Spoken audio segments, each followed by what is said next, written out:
What is up, everyone? Jay here with another Fire Emblem Heroes video, and today we're going to take a look at this year's, or I suppose next year's, both 2024 and 2025 New Year banner, which is releasing before 2025, but it's for 2025. Anyways, yeah, we're going to be reacting to this banner, and as expected, we have a little bit of Sacred Stones. I predicted the silhouette for the guy on the left was Inez, and his sister is following suit, and she's an insane demote. She's one of the best demotes we've ever received.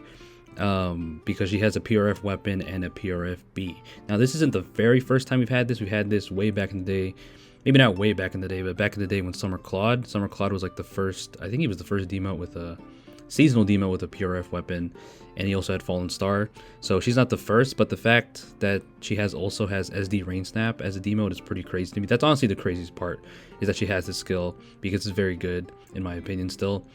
And yeah, she's very powerful. She's going to be one of the best demoted units in the game. And yeah, so let's look at her weapon. Snaking Sword, -1 cooldown. Allies within 2 spaces of unit can move to any space within 2 spaces of unit, so that warping utility is amazing. If unit has entered combat or used an assist skill during the current turn, allies can move to a space within 2 spaces of unit. So basically, if she does those 2 things, or one of those 2 things, she can enable Omni Warping, basically. So Merlinus just got a weapon refined that can do it, so you know, Tana can just enable it by doing one thing. And not to take anything away from Merlinus, because Merlinus is a demote, so he's still gonna have that value, but this is a pretty insane weapon, because not many things in the game enable, you know, Omni Warp. There are a lot of warping, but they have, you know, there's limits to it. Now with this, you can just move to any space within her, no matter how far she is. So that is really good. And then if she initiates combat within 2 spaces of an ally, grants bonus to all of her stats equal to the number of allies within 3 rows 3 columns centered on herself, times 3 plus 5, maximum 14, deals true damage 20% of her speed, excluding AoEs, and also reduces damage from the foe's first attack by 20% of unit speed during combat. So she gets flat DR. That's amazing. Now keep in mind, it's only on the first attack, but that can help her live and make her, you know, rather tanky, because she's going to be very fast. And that includes the Brave Hits. Draconic Aura is her special. Probably one run no quarter, I suppose, but Draconic Aura works. Heavenly Wings is her PRFB, and I think Rearm Tana had a similar skill. I don't remember if it was called, it had the word heaven in it, but she also had, I think it was like Soaring Wings or something. But yeah, Rearm Tana had a similar B, I guess. So now she enables Canto Distant +1 maximum 4, which is really good. At start of combat, if she's alive, she inflicts penalty on the foe's stats, everything except res, equal to +5, or 5 plus the number of spaces, so basically like the Clash effect, times 3, maximum 14. Has no follow-up built in, which is nice to see, because no follow-up is becoming more and more rare, I feel like. So, I mean, it's because it's so easy to outsource, but it's cool to see it return on some weapons. And then she also has special charge +1 per attack, and then also has special jumping before her first attack. So that is really good. A lot of effects built into one. You have the Canto, you got the extra stats, you got no follow-up charges, and you have special jumping. So pretty much everything you can ask for. The only thing she's really missing is the DR Piercing, which again, she can run no quarter. And then she comes with SD Rain Snap, which is good to support your infantry and armor allies. You can of course use something like Guidance 4 or Soaring Guidance depending on the team, but Rain Snap on the demo is pretty crazy. So that is New Year Komodo Tana. Cute art. I mean, I've always loved Tana. She's one of my favorite Sacred Stones characters, but not enough to make me summon for her. But she is kind of tempting to build as a demote, because she's going to be feeling like a premium unit, honestly, with the modern stats, and her weapon is amazing for that Omni Warping, which again, not many units have in the game. Next up is Nidhoggr. I don't know if I'm saying that right. One of the sisters of the Quieting / Healing Hand. She's a green beast flyer. This time her mythic was blue. So she comes with New Year Talon. She's going to take out Emblem Sigurd, which isn't the craziest thing. I mean, Sigurd is not the bulkiest unit. He's not the hardest unit to take out. And she also has Triangle Advantage. But New Year Talon, -1 cooldown at the start of player phase. Enemy phase inflicts speed defense -7, exposure, sabotage on foes. I think this is the same thing that she had, at least this first part, as her other weapon. If she transforms, her foe's HP is greater than or equal to 75%. At the start of combat, grants bonus to all of her stats equal to 15% of her speed. At the start of combat, +5, and you deal the flat / true damage, the X damage, which is very strong. So the more bonus effects and penalty effects active on the foes and foes within 2 spaces of that foe times 3, which is going to work perfectly with her weapon right here, giving the exposure and sabotage. So you already have 2 bonus effects right there. And also you reduce damage from the foe's first attack by 7, including the brave hits, and you also have the special jumping before your first attack. And then of course the classic extra space of movement for any kind of beast flyer. So very powerful weapon that gives nice support, and you know, sabotage kind of runs in the family, I suppose. So yeah, New Year talent is going to be very good for her.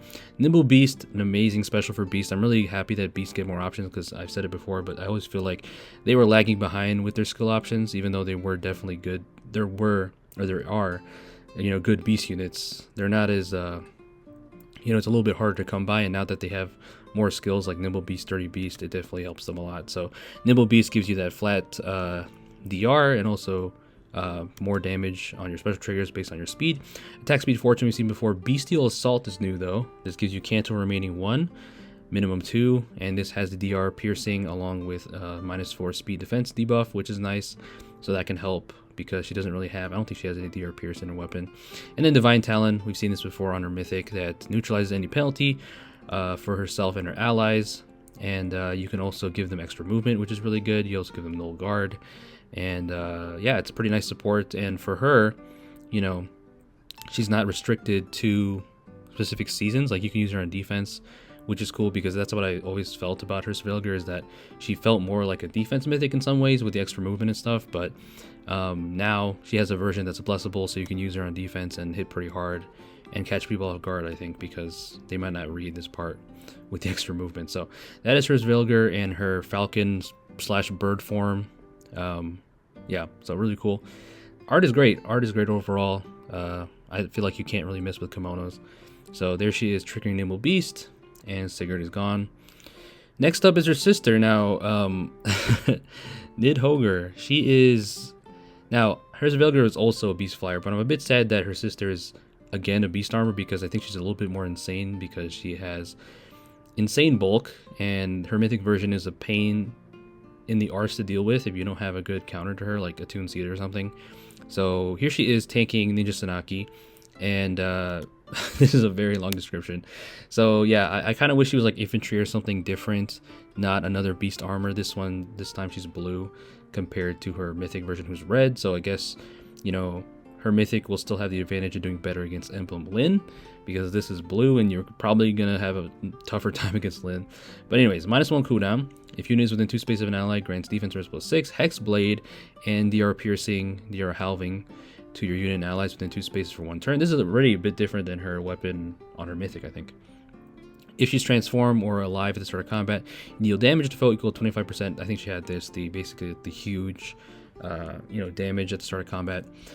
So you can't reduce it below 1. We've seen this before. If units transform again at the start of combat, you inflict penalty on the foe's attack defense equal to 6 plus 20% of your defense, and you also have DR piercing.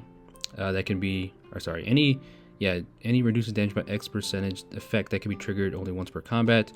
By units equipped special skill can be triggered up to twice per combat. Okay. Excludes boosted special effects from engaging, only highest value applied, does not stack. Deals true damage, 30% of foe's max HP, excluding AoEs. And then this is so much, man.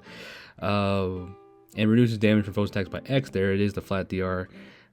Depending, X equals the total damage dealt to foe. Minimum 10, maximum 20. And then also when foe's attack triggered foe's special, you reduce damage from foe's attacks by additional X. Did she have this on her mythic? I don't even know. I don't have these weapons memorized, but this giving you additional X is pretty crazy. So she's even more bulky, I feel like. I don't think her mythic had additional X. Again, I don't remember, but either way, this is very good. And then of course she has Disencounter if she's transformed.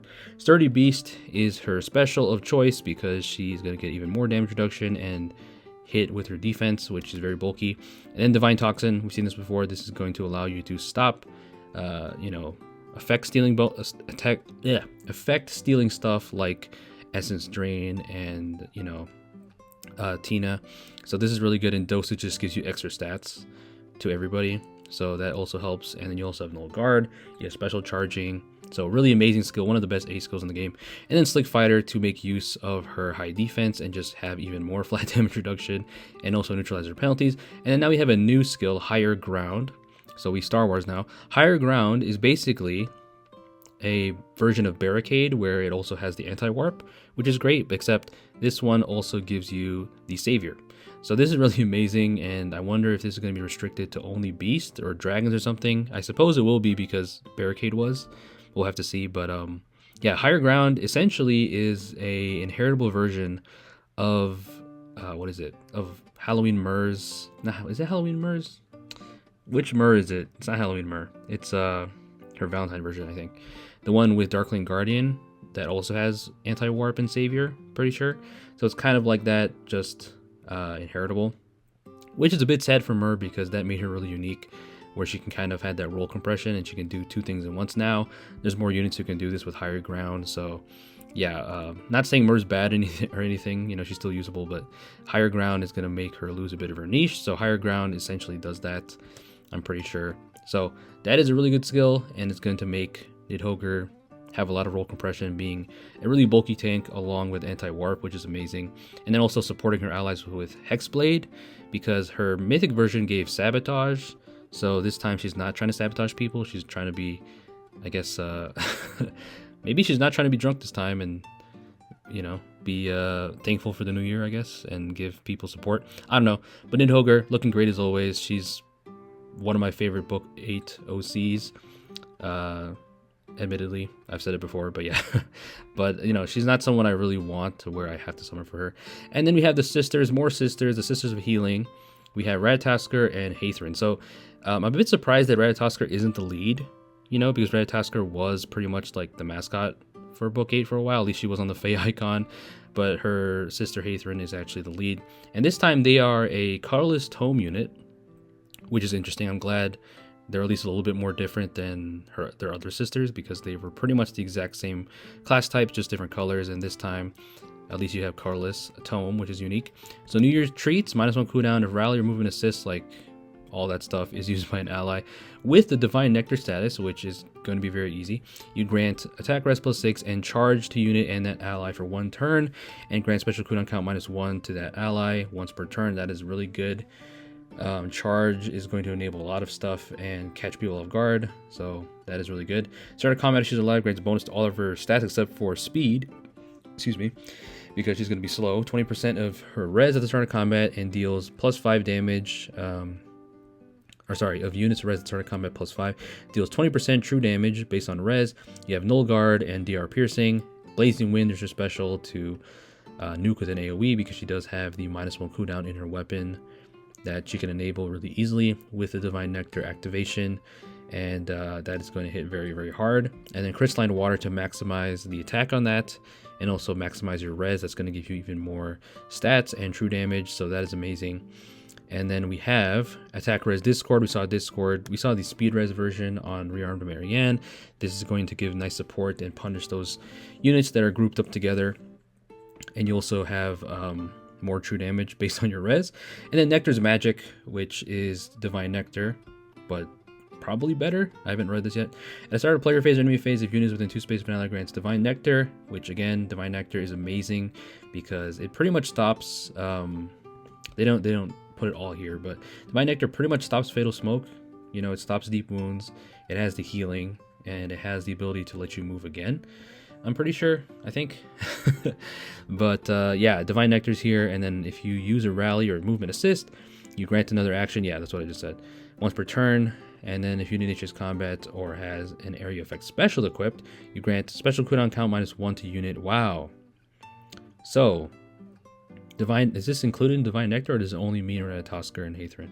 I think it means for our allies. So this is really good, because a lot of the time when they say AoEs and weapons, it's usually excluded, like AoEs aren't counted, but this, they explicitly say AoEs work, and you can get the special cooldown jump before special triggers before combat, which is really good. And then if you initiate combat within 2 spaces of an ally, grant +5 to everything except speed, and also if your attack and trigger unit special, excluding AoEs, you grant special cooldown count -1 before units first attack during combat. So basically, no matter what special you're using, as long as it's offensive, you're going to be able to jump and make it pretty easy to trigger. If it's a normal special, like Iceberg or something, you can trigger that pretty easily because you have the jump. If it's an AoE, then you can have the -1 from your weapon and also in the C. So basically, any kind of offensive special is going to be deadly on them, as expected. So Nectar's Magic, definitely magical. And yeah, they have also a pretty good dual button that provides anti-warp, so we have even more anti-warp. So there's Hathrin taking on Zed, Ascended Zed. Really cute art for sure, and wholesome. You know, Ratatoskr is a wholesome OC. Never I didn't love her or anything, but she was cute. So there is they're gonna show the dual button in a second. There's the rally being used, and now she can get the charge effect and nuke with her AoE, take out Lumera easily. I mean, she didn't really need that AoE, honestly. And I guess they're just showing Lumera because she has the terrain, and terrains reduce the special damage. So that is New Year's Hathrin, who, again, I'm kind of surprised Ratatoskr is in the lead, but hey, I guess they wanted her to sell, and she is the big sister, I suppose. There's a dual skill, grant special cooldown count -1, so even more special cooldown count within 3 rosary columns centered on unit, and Divine Vein Green, which is the terrain on Ratatoskr, which you don't see that often, but it does have anti-warp, which definitely can be useful, of course, because this metagame has so much anti-warp. Just keep in mind that it doesn't stop Lyn attacking you from 6 spaces away. That's not considered warping. You know, it's not like Celica that you're actually warping to them. So, yeah, it's not gonna stop that. But in general, in the metagame with so much warping skills, it's gonna be really good. And there's Rearm Tana, who does have guidance, so the anti-warp is nice. So there is the New Year's banner. So it's basically OCs as expected plus Sacred Stones. Inez is the TT unit, as I think I mentioned at the beginning. There he is. Which, it's kind of funny that they added him here because he does have the Nidhoggr bow, or Nidhogg bow in Sacred Stones. You know, that's kind of his weapon that he's most known for, so they wanted to put him with Nidhoggr, I suppose. I don't know, maybe there's some other lore in the Sacred Stones, like in their name or something, that's related to a snake, because Nidhoggr resembles a snake when she's transformed, and I know some people were expecting Golvig to be on here because of the Year of the Snake for 2025, but Golvig, I mean, her time is up. She's from the old book, so I'm not too surprised. They definitely could have used her, but I'm kind of glad, you know, get someone new. But yeah, that is the banner and my thoughts on the New Year's. I'm definitely not going to be summoning on it. None of the skills really entice me that much, and I'm not a huge fan of these characters. I do like Nidhoggr and Tana a lot, but not enough to summon for them.